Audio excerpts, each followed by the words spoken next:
today I'm going to talk to you about the El Paso shooting that occurred August 3rd, 2019. I'm going to talk about the attack and the events that led up to the attack. I'm informing you about this particular event because we have seen more and more of similar events happen like this in the past couple of years in the country. El Paso, Texas is located south of Texas. It is about a 10-minute drive from the Mexican-American border. According to BBC.com, more than half of the 600,000 residents of El Paso are of Hispanic descent. The attack occurred inside of the Walmart Supercenter. It was located in the same shopping center as Cielo Vista Mall. The attacker had entered unarmed one time before entering the second time with an assault-style rifle, later identified as the AK-47. Patrick Crescus was later identified as the attacker. He is from Allen, Texas. He had just turned 21 and traveled from Allen to El Paso. They're about 600 miles apart, and it's about a 10-hour car drive, according to BBC.com.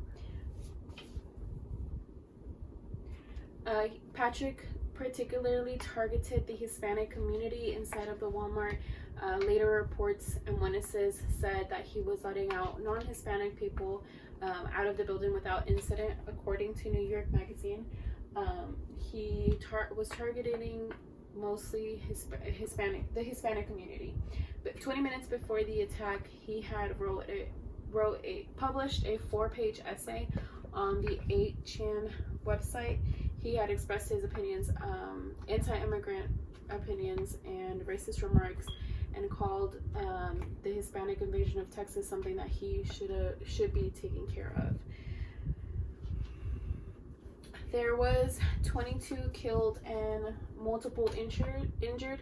Later reports and rumors had said that there had been some people that had been injured during the attack, but when ICE showed up to the scene as backup for other authorities, they had fled the scene in fear that they were going to be asked of their immigration status.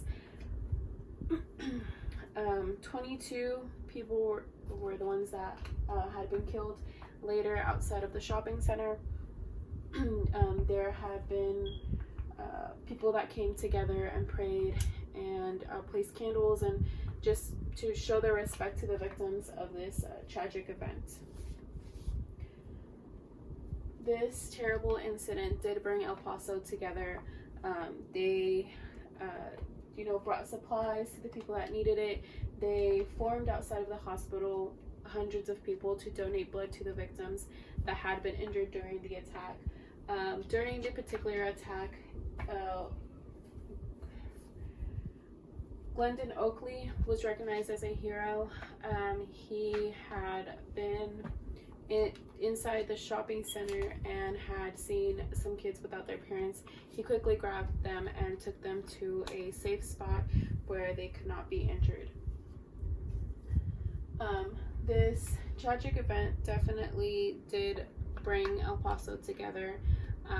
It's something that the Hispanic community feared, something that I think all nationwide, it took us by surprise that they were targeting the Hispanic community, and it's something that unfortunately it did happen, and a lot of innocent lives were lost. We have seen more and more of these events happen every single year, and this particular investigation is being investigated as a domestic terrorism attack, and the shooter is still under investigation, and he is set to be in court soon. I wanted to inform about this event because we're seeing more and more often events like these, and it's something that we should take care of.